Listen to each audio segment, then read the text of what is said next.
안녕하세요. 오마이뉴스 이한기 기자입니다. 오늘은 특별한 주제를 갖고 오마이TV 시청자 여러분을 찾아왔습니다. 세계 도시 속 수원, 도시 브랜드를 말하다. 이런 주제를 갖고 이야기를 나눌 건데요. 도시 브랜드라는 잣대로 세계 도시들과 수원시를 비교해서 이야기를 해드리는 겁니다. 아직 특례시라는 단어가 이제 좀 생경할 텐데요. 특례시는 기초지방자치단체 가운데 인구 100만이 넘는 대도시 규모의 그 시를 특례시로 지정한 건데요. 우리나라에는 4개의 특례시가 있습니다. 수원시를 비롯해서 그 고양시, 창원시, 용인시. 근데 이 4개의 특례시 가운데도 수원시 인구가 가장 많습니다. 오늘 세계 도시들과 수원 특례시와 관련된 얘기는 도시 브랜드, 도시 브랜딩에 관련된 이야기인데요. 오늘 이 주제를 갖고 이야기를 나눌 두 분을 소개해 드리겠습니다. 그 이재준 수원 특례시장님과 박상희 경희대 교수님을 이야기 손님으로 모셨습니다. 이재준 시장님 안녕하세요. 안녕하세요. 박상희 교수님 안녕하세요. 안녕하세요. 인사와 함께 좀 더 본인 소개를 약간 더 해주시죠. 수원 특례시의 시장으로 있고요. 또 수원 시민이기도 한 이재준입니다. 오늘 오마이뉴스와 또 우리 존경하는 교수님을 모시고 도시 브랜드 이야기를 진행한다고 하니까 흥미진진합니다. 박상희 교수님은 그 도시 브랜드 전문가입니다. 그 민관학을 두루 거쳤는데요. 그 대기업에서도 활동을 했었고요. 인천광역시 브랜드 전략 팀장도 했었고요. 그리고 지금은 경희대 시각디자인학과 교수로 활동 중입니다. 이렇게 3개를 한꺼번에 경험하신 분들이 많지 않은데 도시 브랜드와 관련해서 여러 가지 다양한 경험들, 그리고 국가브랜드위원회에서도 활동을 하셨고요. 그 박상희 교수님도 그 시청자께 인사와 함께 본인 소개를 좀 더 해주시죠. 네, 저는 오히려 이제 시장님하고 반대의 길을 걸은 것 같아요. 저는 한 20년 정도 사회, 일을 하고, 그러니까 대기업도 있었고, 벤처도 있었고, 그리고 또 문체부 소속의 국가브랜드 개발 추진단의 사무국장으로 있으면서 국가브랜딩 사업을 했고요. 인천광역시에서 브랜드 전략 팀장으로 도시 브랜드를 하다가 2020년도 이제 경희대학교에 왔습니다. 근데 이제 학교에 왔음에도 사회적 실천을 굉장히 중시해서 도시와 지역 일을 하는 그런 실천적 일들을 하고 있는 사람입니다. 한마디로 현장 경험이 풍부한 교수님이시다. 네. 이재준 시장님하고 이제 박상희 교수님은 도시 전문가라는 공통점을 갖고 있습니다. 그리고 저와 그 박상희 교수님은 지금 이 보여드리는 도시 리브랜딩이라는 책을 같이 쓴 공저자로서의 인연이 있습니다. 그래서 두 분과 저와 박상희 교수님 이렇게 이제 교차점들이 있는데요. 그게 다 공통된 게 오늘 이야기를 나눌 도시 브랜드, 도시 브랜딩에 관한 얘기입니다. 그래서 이 책을 이재준 시장님께 드리려고 갖고 왔는데요. 이미 보셨을 수도 있겠지만 이 책을 특별히 드리는 거는 두 저자가 같이 공동으로 사인을 했기 때문에 기념으로 드리고 수원 도시 브랜드가 좀 더 잘 됐으면 좋겠다라는 마음을 담아서 드리겠습니다. 아유, 감사합니다. 예. 도시 리브랜딩 다시 한번 더 읽어보겠습니다. 예, 주변에도 좀 널리 알려주십시오. 네. 그리고 오늘 이 토크쇼를 하는 장소가 영흥수목원입니다. 수원에는 이제 영흥수목원하고 1월 수목원 맞죠? 네. 1월 수목원 2개가 있는데요. 이 특별한 장소를 처음 와봤는데 굉장히 이제 보기가 좋고요. 이 화면에 다 담기진 않겠지만 제가 바라보는 이 앞쪽 풍경들도 굉장히 좋습니다. 교수님 여기 와보셨나요? 네, 저는 이제 학교도 이 인근에 있지만 사실 여기 이웃 주민입니다. 그래서 저희 아파트에서 보면 여기가 보여요. 그래서 처음에 이사 와서 봤을 때에는 저희 아이들과 저기 누워있는 건물이 뭐지? 라고 해서 굉장히 이색적으로 느껴서 가봐야지 했던 곳이거든요. 근데 직접 와서 보니까 어떻게 보면 도심 속에 있는 자연의 창이다라는 느낌이에요. 그래서 건물 자체도 굉장히 매력적으로 지어졌고 이 안에 또 굉장히 아열대 식물이라든지 독특한 식물들이 또 많이 있다고 하더라고요. 그래서 공부를 해오셨군요. 그럼요. 공부하러 먹고 사는 사람입니다. 네. 그 영흥수목원이 그 이재준 시장님하고 특별한 인연이 있습니다. 아까도 설명을 드렸지만 이재준 시장님이 수원시 부시장을 5년가량 하셨는데요.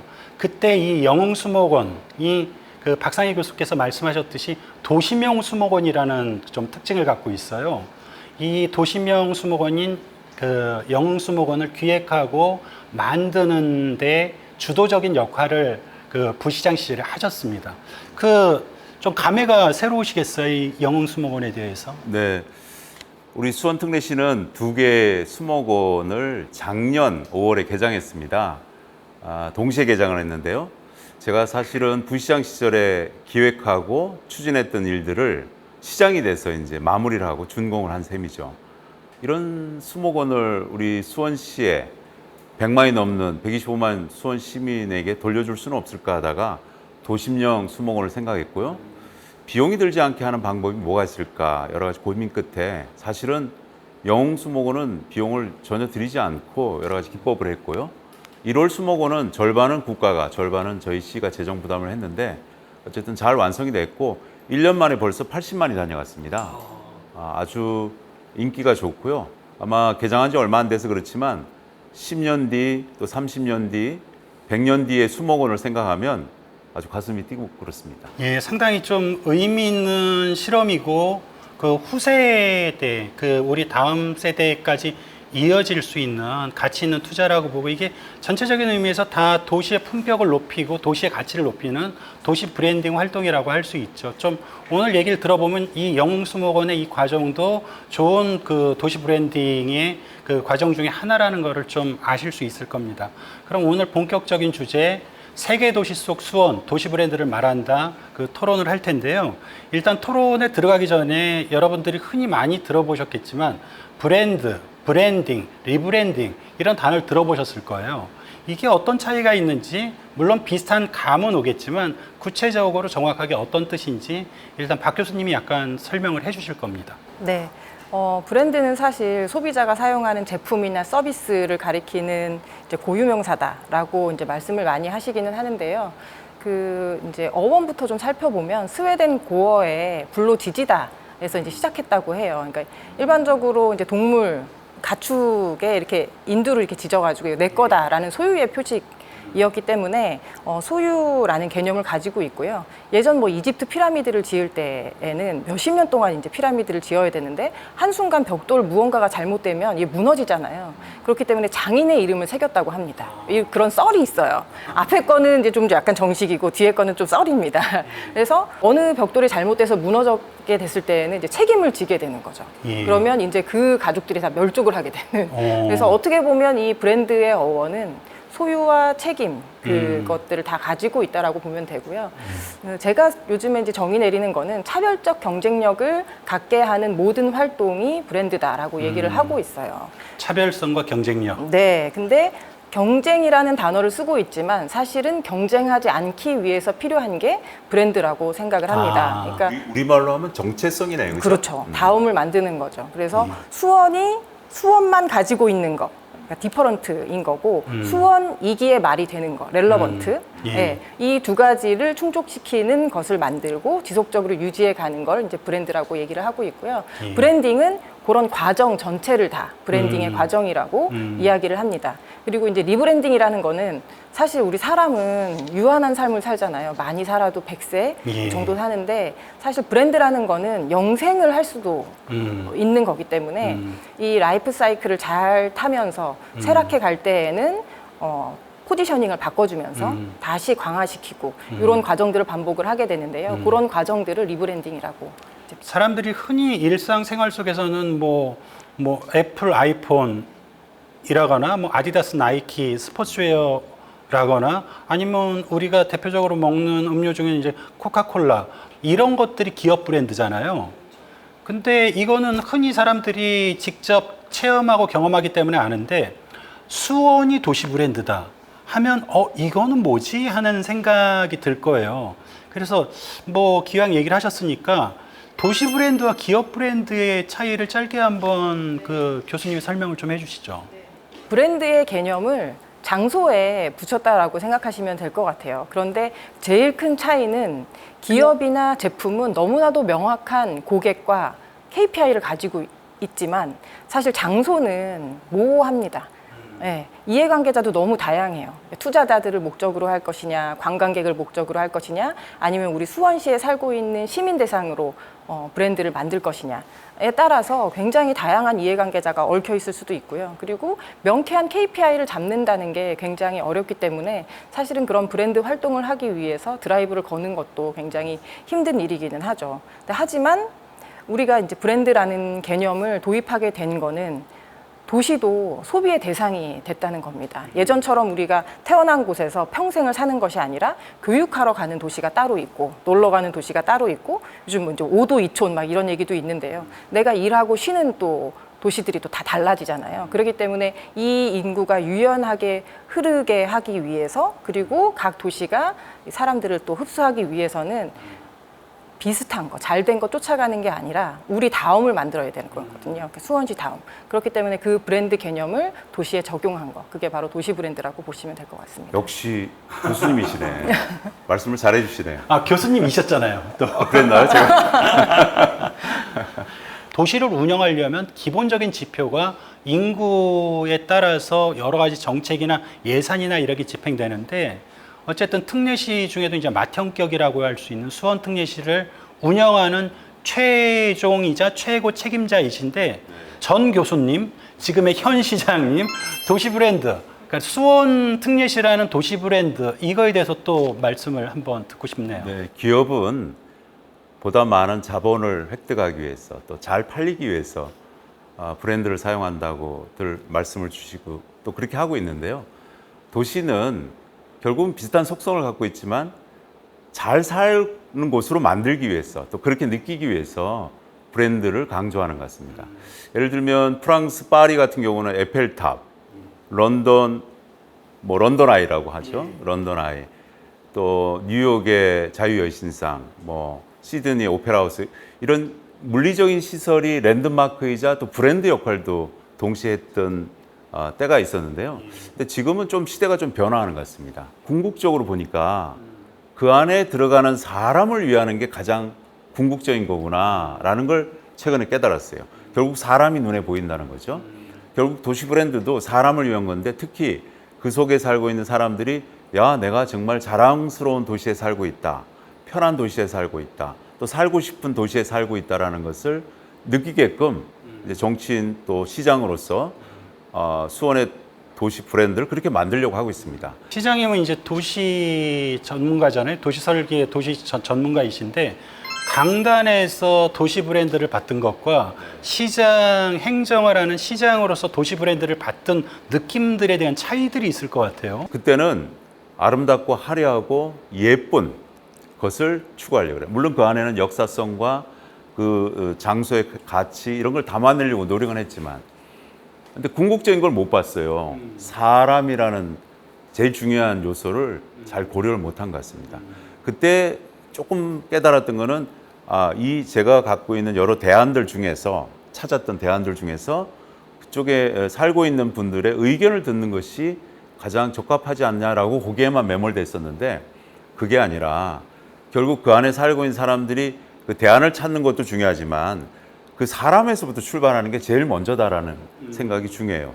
역사와 자원, 생태, 환경 이런 데서 출발해야 되지만 더 중요한 것은 그곳에 살고 있는 사람들의 가치, 의식, 주관, 만족도 이런 것에 출발하는 것이 더 빠르고 그렇게 해야만 성공이 가능하다. 그래서 저는 요즘 사람의 가치, 공동체의 가치에 가장 우선을 두고 있습니다. 기업 면접에 가면 공통되게 많이 나오는 대표적인 질문 중에 하나가 왜 우리 회사가 당신을 뽑아야 하나요? 라는 질문이 많이 나옵니다. 그것처럼 교수님, 도시 브랜딩을 왜 해야 되는 건가요? 사람이 잘 살기 위해서는 나는 어떤 사람이 되고 싶은가를 밤마다 생각하는 사람과 그렇지 않은 사람과는 생각하는 사람이 더 잘 살 거라는 거를 우리는 알고 있잖아요. 도시도 마찬가지입니다. 우리 도시가 왜 존재해야 되는지 그 Y에 대한 생각들을 해야지 되고 그걸 도시의 시정이라든지 도시 비전이라든지 철학에 녹여내야지 되거든요. 그래야지만 우리가 행정을 할 때에도 나침판을 놓고 흔들릴 수는 있겠지만 그 방향으로 갈 수 있는 것이고요. 그 안에서 살고 있는 시민들도 그 안전이라든지 교육이라든지 여러 가지 경제적인 목표들을 그 행정 테두리 안에서 안락하게 살 수 있게 하는 지표를 만들기 위해서 도시 브랜딩이 이제 필요합니다. 그 시장님께서는 아까도 말씀하셨지만 수원시 부시장도 5년을 하셨고 그때 이제 영수목원처럼 이제 도시명 수목원도 만드셨고 이랬는데 현장에서 경험한 도시 브랜딩을 좀 더 이제 뭐 사례나 구체적으로 설명해 주신다라면 좀 어떤 것들이 있나요? 어디 여행을 갈 때도 어느 지역을 갈 때도 그 지역에 가장 맛집이 어디냐 이렇게 찾잖아요. 그 맛집에 가서 이렇게 먹어보면 그 지역의 특산물과 또 오랫동안 가졌던 문화 또 오랫동안 생활했던 사람들에 의해서 개발된 음식에서 우리가 맛있다는 걸 느껴요. 그리고 또 다 다릅니다. 곳곳이.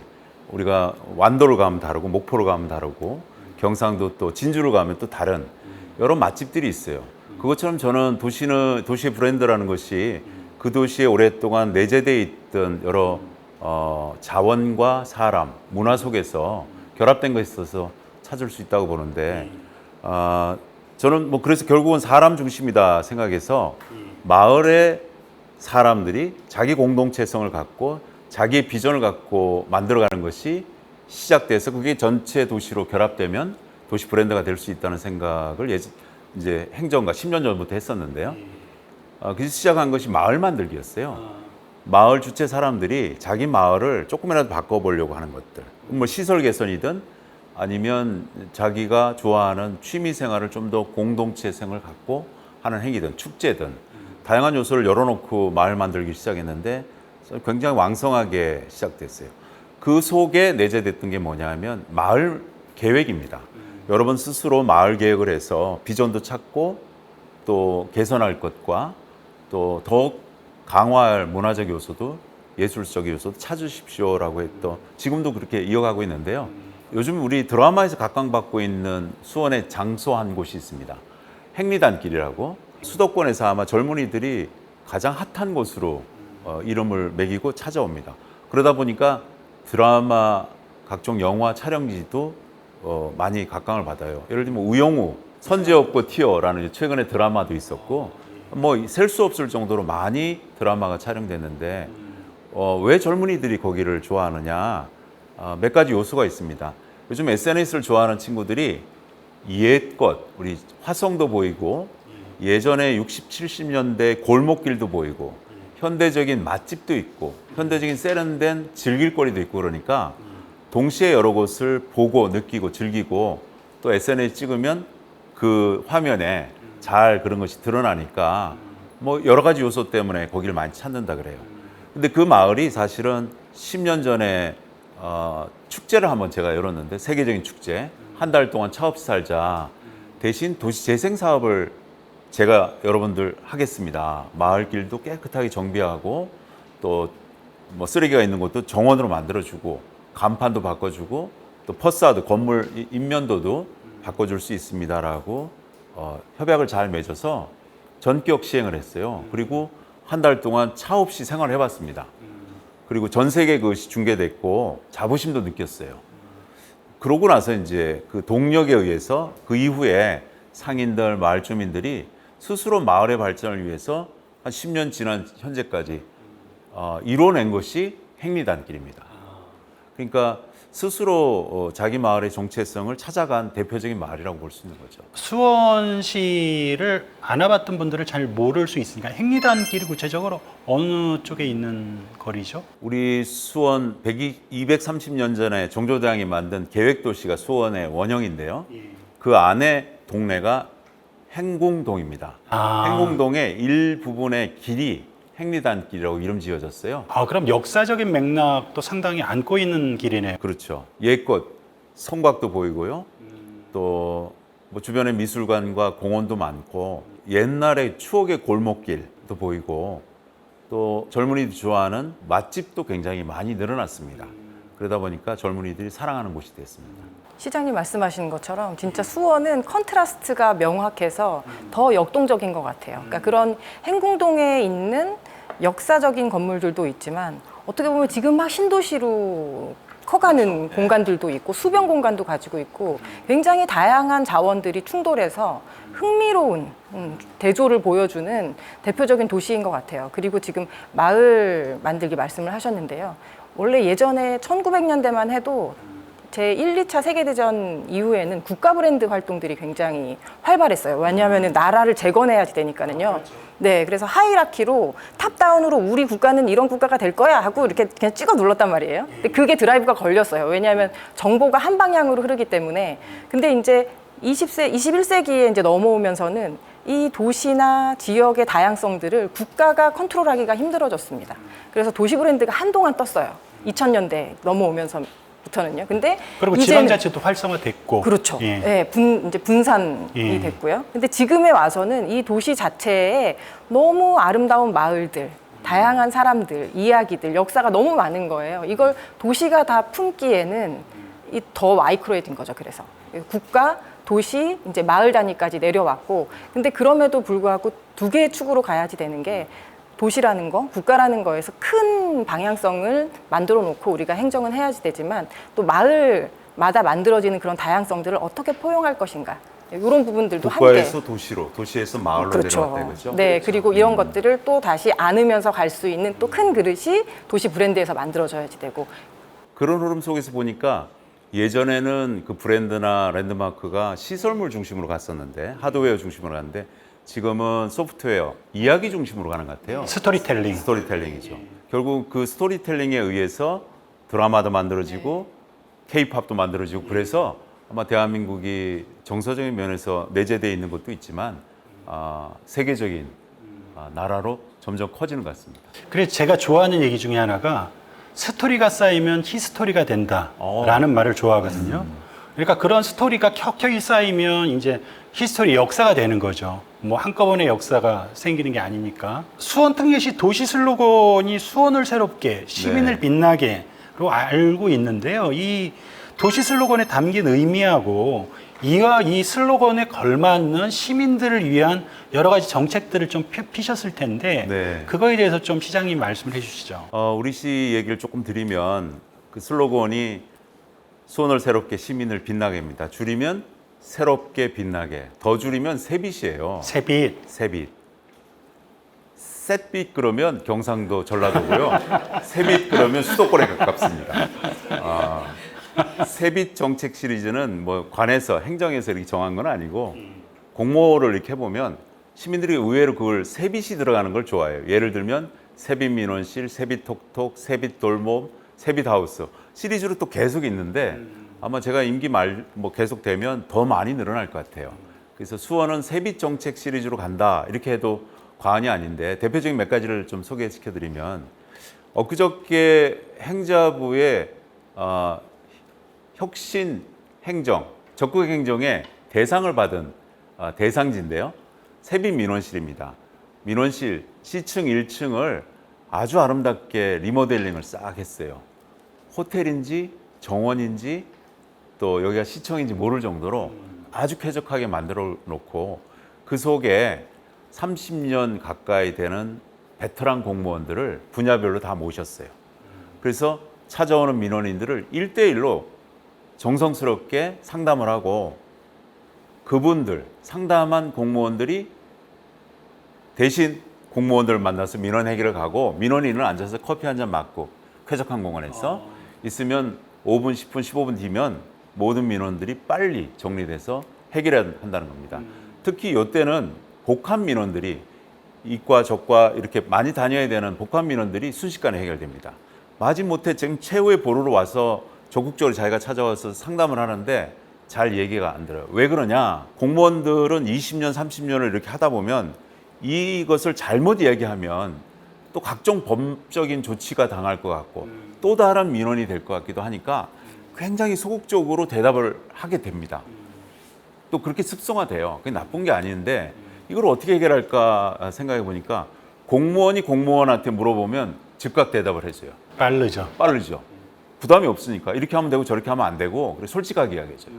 그리고 이것이 얼마나 인기가 좋은지 중앙정부 국토개발부를 포함해서 많은 중앙공무원들도 많이 벤치마킹 오고 또 세비톡톡이라 그래서 내 손 안에 핸드폰으로 소통을 하는 거죠. 찾아오기도 어려운 사람이 있어요. 너무 바빠서 직장 다니고. 그런데 뭔가 소통을 하고 그러면 전화로도 좀 잘 안 되고 전화번호도 모를 경우가 많잖아요. 그럴 경우에 내 손 안에 민주주의 앱을 설치해서 적극적으로 관과 소통하는 세비톡톡이 있습니다. 정책도 제안하고 정책을 소개받기도 하고 안내도 받기도 하고 투표도 하고 또 여러 가지 돌봄 시스템에 접근도 가능하고. 그런데 이것도 지금 125만 전체를 제가 생각하고 있는데 일부 지금 7만까지 갔고 정책 제안도 많이 있습니다. 그 외에 세빛 돌봄도 훌륭하게 잘 진행되고 있고요. 세빛 하우스도 집수리 사업인데요.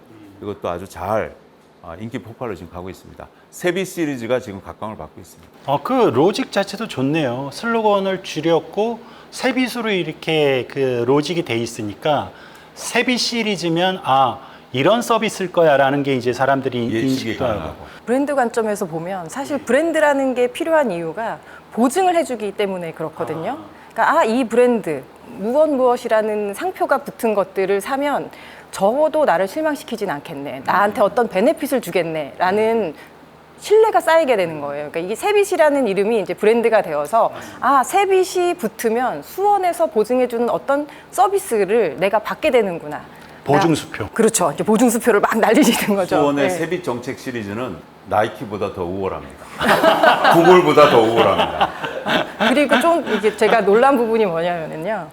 이 관점을 잘 변환시켜 주신 것 같아요. 그러니까 원래 도시 설계 전문가셨잖아요. 그러니까 네. 도시를 설계한다는 거는 이 건물들을 만들거나 이 동선을 만들 때에 바람이 어떻게 흐르면 이 도시가 더 잘 살기 그렇죠. 좋아질까? 녹지가 어떻게 연결될까? 보행자가 어떻게 그렇죠. 연결될까? 사람들이 어떻게 움직이면 커뮤니티가 더 활성화될까? 근데 여기서는 지금 행정의 흐름을 역발상으로 딱 적용하신 거예요. 그래서 시민들이 움직이게 할까? 아니면 공무원이 움직이게 할까? 그러니까 요거를 도시 설계하셨던 부분을 맞습니다. 요게 딱 적용시키시니까 사람이 중요하다고 생각하기 때문에 거기서 그렇죠. 찾은 거죠. 네. 책에 보면 도시 브랜딩을 잘한 여러 세계 도시 사례가 나옵니다. 대표적으로 이제 좀 눈에 많이 띄는 게 이제 뉴욕, 베를린, 포르투 이 도시들이 자기 색깔들, 도시 브랜딩에 관한 자기 색깔들이나 그 성과나 이런 교훈점들이 좀 있어서 대표적으로 꼽히는데 수원 특례시나 우리 지자체가 이제 그 좀 얻을 수 있는 시사점 뭐 이런 것들이 있을 것 같은데 교수님 좀 한번 설명을 해주시죠. 수원에 중점 포커스를 맞춰서 설명해 주세요. 예, 알겠습니다. 네.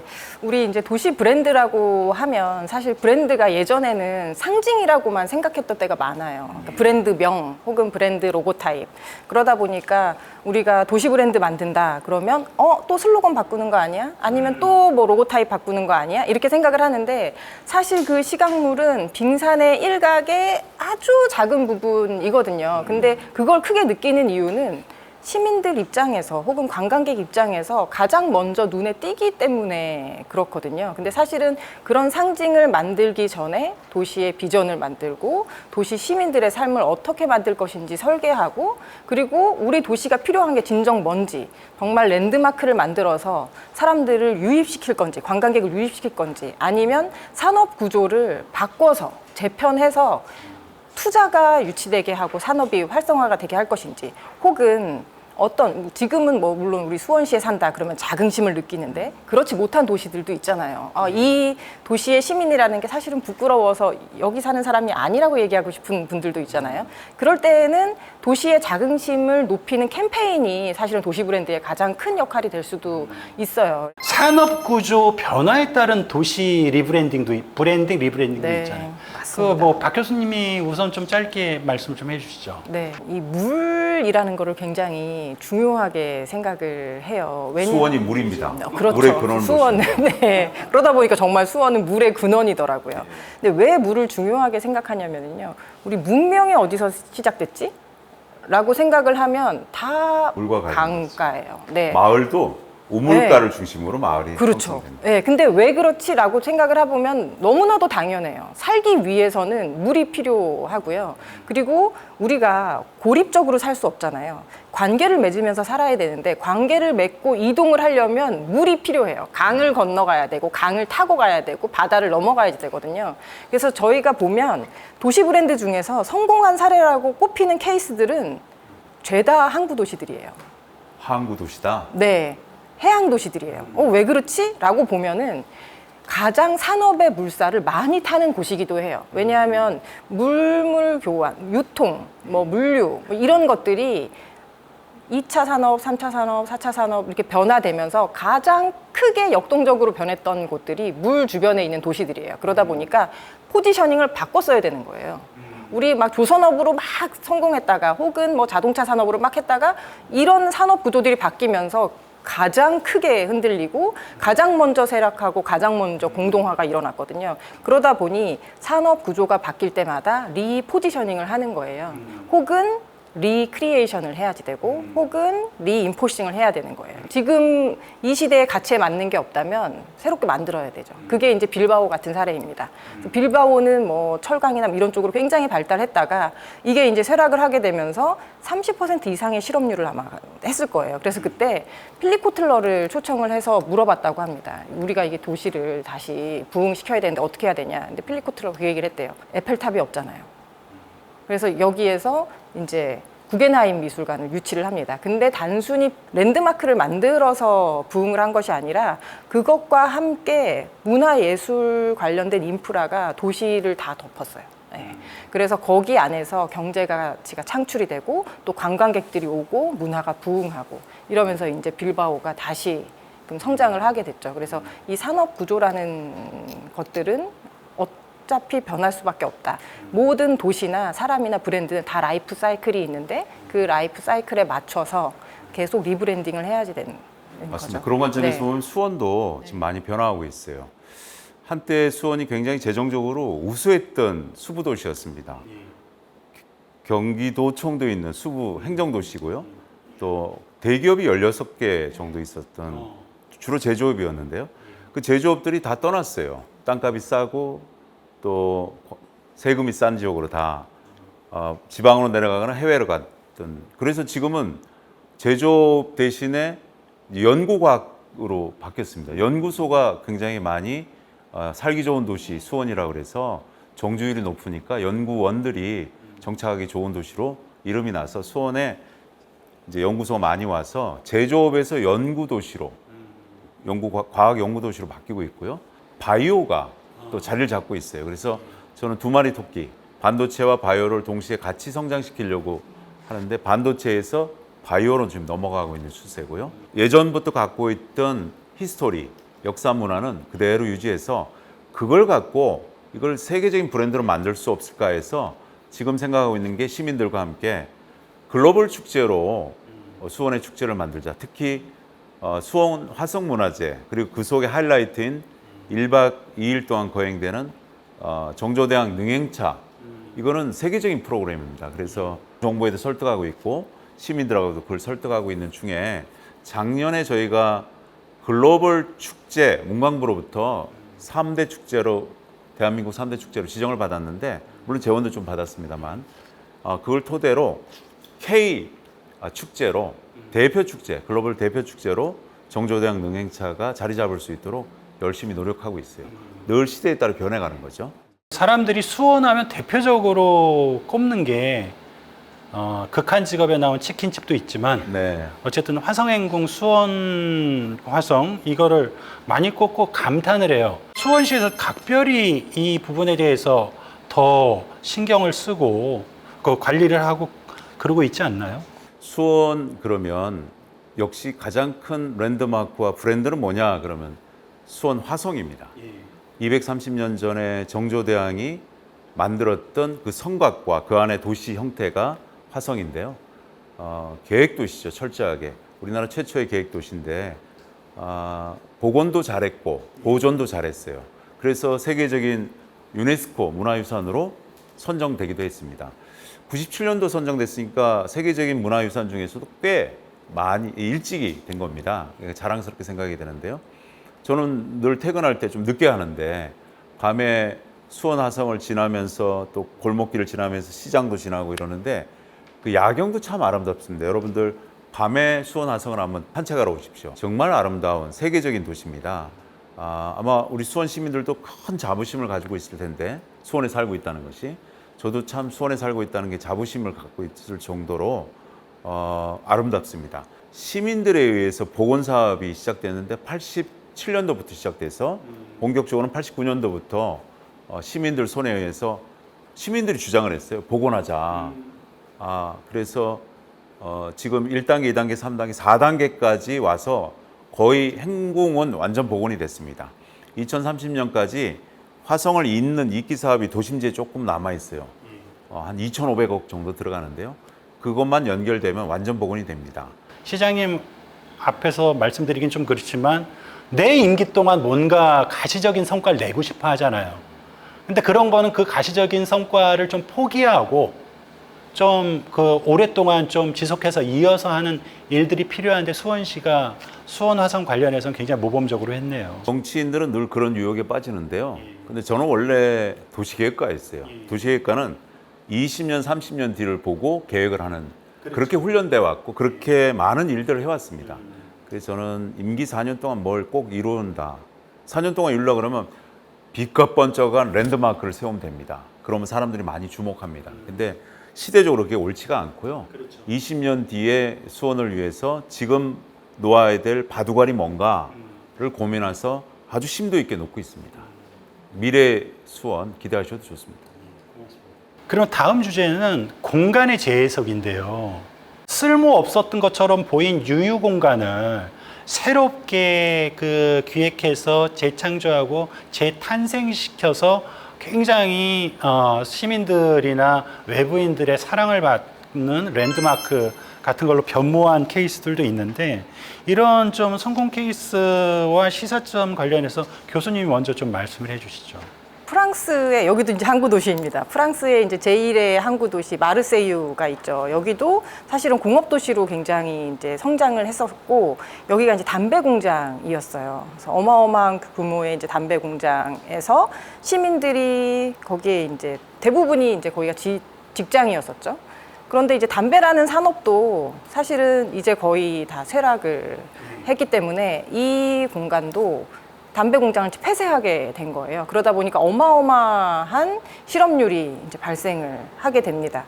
그런데 이렇게 도시가 쇠락을 하고 땅값이 싸지고 해지면 가장 먼저 누가 올까요? 우리나라는 점집이 와요. 점집이 오나요? 미아리 행복동도 옛날 점집이 되게 많았어요. 그런가요? 제일 싼 데가 점집이 많이 들어요. 먼저 시장님과 짜고 들어올 걸. 근데 좀 너무 뜻밖의 대답을. 근데 예술가들이 옵니다. 그래서 이 지금은 예술가들이 오죠. 이 담배 공장에 예술가들이 온 거예요. 그래서 예술가들이 작업을 하고 막 작품도 전시를 하고 막 하다 보니까 관광객들이 이게 또 오게 되잖아요. 그러니까 이게 막 활성화가 돼요. 그런데 활성화가 되면은 뭐가 되냐면 젠트리피케이션이 일어납니다. 임대료를 높이고 나가라. 내가 대신 사업하겠다. 근데 여기에서는 지자체하고 민간이 다 협력을 했어요. 그래서 사회적 기업을 만들어 버립니다. 그래서 예술가들이 정착할 수 있게 해요. 그래서 지금은 이 담배 공장에 수원시의 인구만큼이 관광객으로 옵니다. 120만이 넘는 인구들이. 많이 오네요. 네. 그 수원시도 유휴 공간을 잘 활용해서 새롭게 거듭난 사례들이 있다고 들었고, 뭐 수원시도 뭐 연초 제조창도 있고 이제 폐수 처리장을 모범적으로 바꾼 게 있는데 시장님 좀 말씀을 해주시죠. 뭐 수원도 몇 곳이 있어요. 아까 말한 그 연초 제조창인데요. 연초 제조창 우리도 담배 공장들이 굉장히 많았었는데 공장이 전부 해외로 나가기 시작하니까 거기가 폐 공장으로 남아 있었어요. 한 15년 동안 어떻게 쓸지를 몰라서 그냥 유휴부지로 남아 있었는데 이제는 일부는 아파트, 일부는 스타필드라는 큰 상업 시설이 일부는 들어왔고요. 나머지 절반은 공원으로 만들었는데 그 공원 중에 우리가 특히 중요한 공장 한 건물은 살렸어요. 살려서 111CM 이렇게 명을 했는데 111번지 커뮤니티라 그래서 그냥 111CM이라고 이름을 부르는데 공장 그대로 잘 보존하면서 리모델링을 좀 깨끗하게 하고 거기가 문화예술 중심의 공간으로 지금 활용하고 있습니다. 지역 예술가들이 지금 와서 활용하고 있고 올해 가을에 문화예술 페스티벌을 열려고 그래요. 전시도 하고 공연도 하고 지역민들이 그냥 자연스럽게 와서 판매도 하는 여러 가지 재미있는 공간으로 계속 탈바꿈 시킬 건데요. 그런 대표적인 111CM 그것도 있고요. 아까 폐수 처리장도 있었는데 그냥 비어서 한 15년 동안 있었어요. 근데 어느 날 이 아까운 공간을 고쳐서 쓰면 어떨까 문화예술 공간으로 그렇게 해서 국가에다가 제안을 했더니 약간의 비용을 줘서 우리가 고색 뮤지엄 이렇게 해서 뮤지엄이 아니라 뉴지엄으로 이름을 만들고 고색 지역입니다. 그래서 1, 2층은 일부는 어린이집을 만들고 나머지는 전시장으로 만들었는데요. 그리고 지역 단체한테 그거를 운영케 했어요. 지금 굉장히 반향이 좋고 국내 여러 큰 상도 많이 받았습니다. 활용도가 좋고 특히 지역민들 예술가들한테 전시 공간 또 창조 공간을 줘서 활용이 잘 되고 있습니다. 리퀴드 폴리탄이라는 게 리퀴드는 이제 뭐 액체류고요. 폴리탄은 도시인데 그래서 이 신용어인데 2024 트렌드 코리아에서 이제 이 단어를 또 픽했던 모양입니다. 그래서 이제 액체처럼 유연한 도시 뭐 이런 걸 뜻한다는 얘기인데 이게 최근에 이제 지방 소멸 우려에 따른 정주 인구와 이제 약간 좀 대비되는 관계 인구 이것과도 이제 좀 연결이 돼 있어요. 수원시 같은 경우는 이제 그 사이즈도 크기도 하지만 굉장히 행복한 거예요. 우리나라 상당수의 지자체는 인구 소멸 때문에 심지어 최근에는 부산도 소멸 도시에 포함된다 위험군으로. 그래서 깜짝 놀랐는데 어쨌든 그런 쪽에서는 굉장히 민감한 게 이제 정주 인구의 문제도 있지만 관계 인구의 문제도 있단 말이에요. 이 관련해서 박 교수님이 좀 약간 설명을 해주시죠. 네. 저는 사실 지난 주말에 제주도를 갔다 왔습니다. 그리고 항상 프로젝트를 하면서 이 지역을 떠나 있을 때가 굉장히 많아요. 굉장히 다양한 이제 관계들이 생기는 건데요. 뭐 아까 이제 뭐 5도 2촌 말씀드리기도 했지만 요즘에는 뭐 3도 4촌 하시는 분들도 굉장히 많이 계십니다. 그래서 일하는 공간과 내가 쉬는 공간과 혹은 돌아가서 내가 정주하는 내 주민등록증 거주지가 이제 다른 거죠. 이렇기 때문에 인구가 흘러야 돼요. 자꾸 가야지 됩니다. 그래서 수원에 3일 있고 뭐 제주도에 뭐 이틀이 있을 수도 있고 그래서 한정된 100명이라는 만약에 사람이 있다면 이 100명이 많은 도시를 돌면 돌수록 사실은 이 대한민국이 건강해지는 거죠. 지역도 다 활성화가 되는 거고 그래서 그런 정책들을 펼쳐야지 되는데 그러려면 서울을 따라하면 안 되고 옆에 동네를 따라하면 안 돼요. 우리 지금 수원시 굉장히 잘하고 있는 것처럼 새빛, 뭔가 어떤 이런 브랜드를 만들고 특화되어서 사람들이 하루 이틀 계속 올 수 있게끔 만드는 거주 인구를 늘리는 것뿐만이 아니라 여기에서 무언가로 계속 관계를 맺는 인구들을 늘려야 되는 게 모든 지역들의 지금은 숙제인 것 같아요. 예, 그러기 위해서 사실은 제일 중요한 게 커뮤니티 재생입니다. 그러니까 우리가 커뮤니티라고 얘기하면 예전에는 아파트에 있는 커뮤니티 센터를 얘기를 했었어요. 이렇게 하드웨어적인 개념이었었죠. 근데 그 개념이 아니라 휴먼웨어 관점입니다. 소프트웨어 관점이고 눈에 보이는 하드웨어를 재생해서 커뮤니티 공간을 만든다 이것이 아니라 자연스럽게 사람들이 흘러갈 수 있는 콘텐츠가 만들어져야지 되고 그거의 구심점 역할을 하는 크리에이터들이 이제 필요해지는 거죠. 그래서 요즘 한참 또 로컬 크리에이터 이런 얘기들 많이 나오는데요.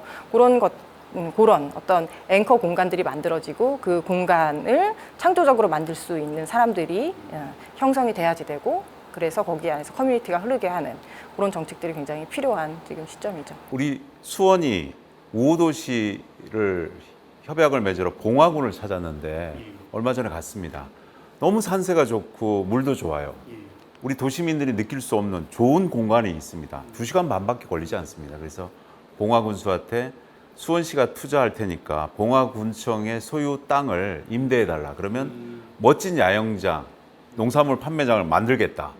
그러면 우리는 시민, 청소년, 공무원들이 가서 야영을 하고 숙박을 하고 거기서 공동체 활동도 하고 그러면 농산물도 사서 오고 그러면 봉화군은 늘 사람들이 오게 되니까 좋고 또 수입 면에서도 좋으니까 그런 제도를 하나 만들어 달라. 뭐 돈은 뭐 굳이 재정적인 측면을 바라지 않는다. 제도를 만들면 이런 케이스가 늘면 국가가 모든 재정을 뭐 160조를 썼는데 지방 소멸 아직 해결을 못했잖아요. 360조인데 저출산 문제를 해결 못하고 재정을 투자한다고 되지는 않아요. 도시와 도시를 연결해서 특히 교류할 수 있는 도시를 연결해서 지방이 투자할 수 있습니다. 또 지방의 여러 시민들의 편리한 삶을 안정된 삶, 또 즐기는 삶을 위해서 투자할 수 있으니까 그런 제도를 만들어 달라니까 아마 조만간 만들어 주겠다는데요. 어쨌든 그런 한 예처럼 소멸 지역의 재정 정책은 뭐 여러 가지가 많이 있는데요. 어쨌든 실질적인 정책이 좀 나왔으면 좋겠습니다. 네. 이런 거 너무 좋은 것 케이스네요. 같아요. 네. 그러니까, 굉장히. 네. 다중 문화 경제 벨트화가 되는 게 굉장히 중요할 것 같고요.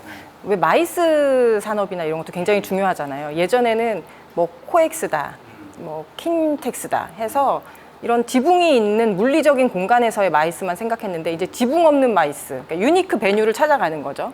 그러니까 지역마다 차별화된 특산물이 있고 공간들이 있고 마을 골목길 동선들이 있고 이색적인 숙소들이 있죠. 그러니까 수직적인 어떤 하드웨어적인 공간이 아니라 가로 공간으로 형성되어 있는 곳에 마이스, 마을 마이스 같은 사업들도 굉장히 좋을 것 같아요. 그래서 이렇게 관계 맺는 도시들을 도시 간에도 많이 협약을 하고 서로가 이용할 수 있게끔 하는 그런 정책들도 굉장히 전문가 좋을 것 같네요. 입장에서 마이스 하면 다 알아듣는데요. 물론 네. 저도 기자니까 알아듣습니다.만 마이스가 뭔지 약간 설명해 네, 주시죠. 마이스가 이제 뭐 미팅 그리고 인센티브 그리고 C가 컨벤션이고 E가 이벤트. 네, 요거의 이제 약자를 가지고 만든 겁니다. 그러니까 이제 뭐 대규모 회의나 그렇죠. 뭐 전시나 뭐 그런 쪽의 산업을 이제 마이스 산업이라고 합니다. 네. 지금 지방 소멸 문제도 그렇고 베드타운 문제도 그렇고 수원 같은 경우는 인구도 계속 늘고 있고 정주 인구와 관계 인구 둘 다 많지 않나요? 제가 도시계획 학자입니다. 우리나라가 아파트 택지 개발로 모든 도시가 깔려 있어요. 그게 금과 옥조로 교과서적으로 했는데 그게 페리의 학자 1920년대 페리가 만든 모델을 전 세계적으로 다 수용한 겁니다. 근데 그걸 저도 택지 개발의 MP를 한 열 몇 개를 했는데요. 그 프로그램으로 다 했어요. 지금 지나가 보니까 이거 실수했구나 라고 느낀 게 일자리가 없었던 거예요. 페리의 가장 큰 문제는 일자리는 딴 데, 여기는 쾌적한 공간. 그래서 지금 다 복합, 융합 이렇게 이야기하잖아요. 직주락, 직업과 주거와 즐길 거리를 한 곳에 묶어서 타워로 만드는 게 또 한 곳에 모아서 만드는 것이 가장 효율적인 도시다라고 했는데 일단 우리가 그런 전철을 경험했으니까 이제 만드는 모든 개발 사업은 직주락 한꺼번에 융복합을 해야 됩니다. 그렇게 하면 좀 달라질 수 있을 것 같아요. 브랜딩 과정에서는 민관학의 협력이나 이런 그 좀 슬기로운 조화가 굉장히 필요한데 이 민관학을 그 박 교수님 같은 게 다 거쳐보셨잖아요. 네. 좀 이게 왜 중요하고 또 뭐 그 실제 이제 뭐 케이스들이 있으면 한두 개 좀 설명을 해주시죠. 관계 인구 그리고 우리가 유입시키려고 하는 관계 인구의 타겟들은 청년이거든요. 그러니까 지금 딱 대학생들이 우리의 고객인 거예요. 그러니까 고객의 니즈나 이런 것들을 파악하는 거는 굉장히 중요하지 않습니까? 그러니까 제가 지역 프로젝트를 하면서 느낀 것들이 학생들이, 청년들이 직접 그 지역에 가서 필요한 것들을 발굴해내는 거, 그게 기성세대들이 내는 아이디어보다 더 빛날 때가 많아요. 그리고 정말로 유효한 모델이 되어서 실행되는 케이스들도 제가 많이 보게 됐고요.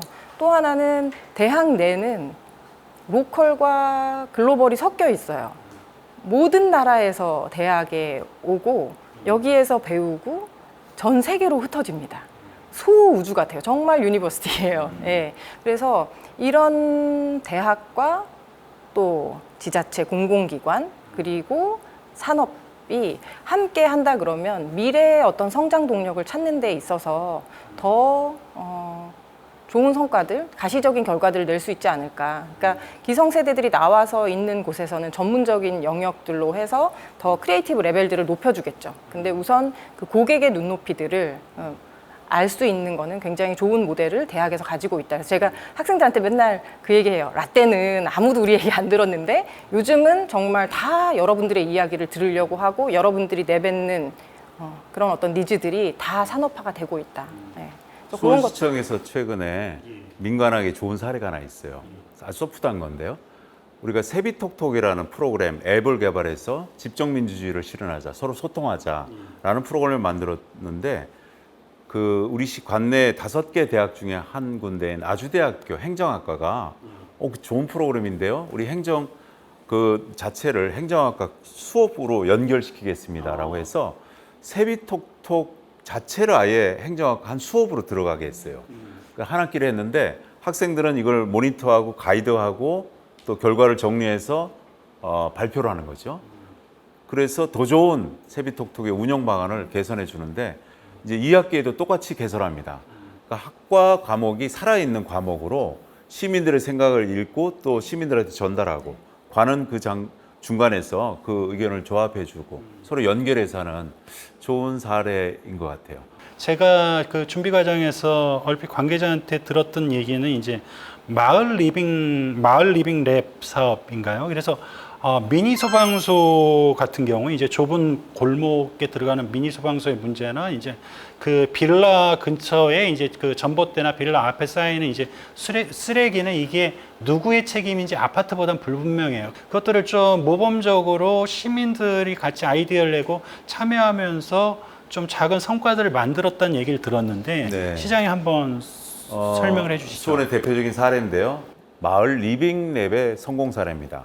리빙랩 그러면 어렵겠지만 마을 사람들이 모여서 마을의 미래를 위해서 뭐 어떤 실험을 해볼까, 어떤 논의를 해볼까 서로 논의하고 직접 만들고 하는 그게 리빙랩인데요. 자치와 분권의 일환입니다. 제가 시장에 취임하고 중앙에 있는 권력을 시로 내려오는 게 자치와 분권이 아닙니다. 내려온 자치와 분권의 도시 권한을 동으로 내려가고 시민들에게 주는 게 궁극적인 자치와 분권입니다라고 주장하면서 권한과 재정을 내려줬어요. 일부를 실험적으로 내려주고 마을 리빙랩으로 그걸 결정하십시오라고 했던 사업들 중에 2개의 대표 사례가 있는데 하나가 미니 소방서예요. 파장동이라는 동네에서 이렇게 논의를 하다가 갑자기 불이 나면 이 파장동이 구도심입니다. 우리가 소방서 오기까지가 너무 시간이 걸리지 않냐. 특히 시장이 북수원 시장이라고 있는데 여기는 더 어렵습니다. 시장이 구조가 아주 복잡하니까.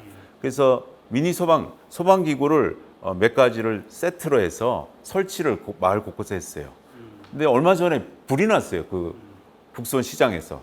근데 소방서는 달려오는데 이건 화재는 더 커지잖아요. 근데 그 미니 소방서가 소방서 역할을 미리 한 거예요. 마을 사람들이 달려들어서 거기서 우리가 갖고 있는 조그마한 정도의 소방기구 정도 수준이 아니라 조금 더 큰 거니까 빠르게 소화를 시킨 거죠. 그런 사례도 있고 아까 그 쓰레기 문제인데 그 단독주택에서는 늘 쓰레기가 늘 말썽입니다. 아파트는 분리기가 있어서 가서 이렇게 사람들이 훈련이 돼 있어요. 분리도 하고 음식물 쓰레기도 버리고 그러는데 이제 단독주택으로 나오면 그 영역이 불분명해집니다.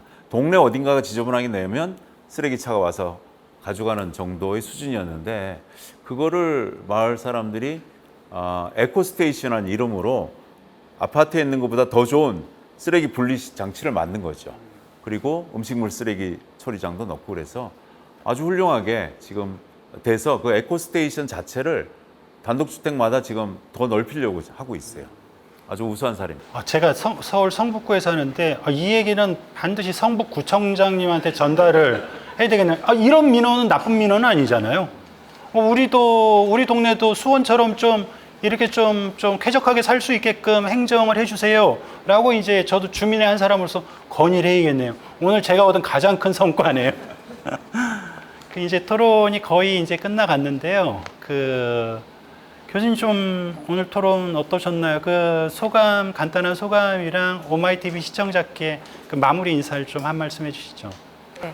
오늘 너무 즐거운 시간이었고요. 사실은 항상 앞에 학생들이 있거나 청중이 있는 상태에서 제가 얘기를 하다가 이렇게 세 명이서 토크를 한다 그래서 사실 이렇게 여기서 제가 아마 제일 긴장을 했을 것 같아요. 근데 너무 즐거운 얘기들을 많이 들었고, 특히 이제 수원에 대해서 스터디를 하고 오긴 했지만 시장님께 직접 듣는 얘기들이 너무 즐거웠습니다. 어떻게 보면은 창의적이라는 말과 관료라는 말은 굉장히 상반되어 있는 양극에 있는 것 같지만, 오늘 이 이야기들을 통해서 아, 창의적 관료라는 것은 이런 것이구나. 또 연구하셨고 또 실천을 또 하고 계시고, 이런 부분들이 수원을 굉장히 또 살기 좋은 도시로 만들고 있구나라는 생각을 하게 되었습니다.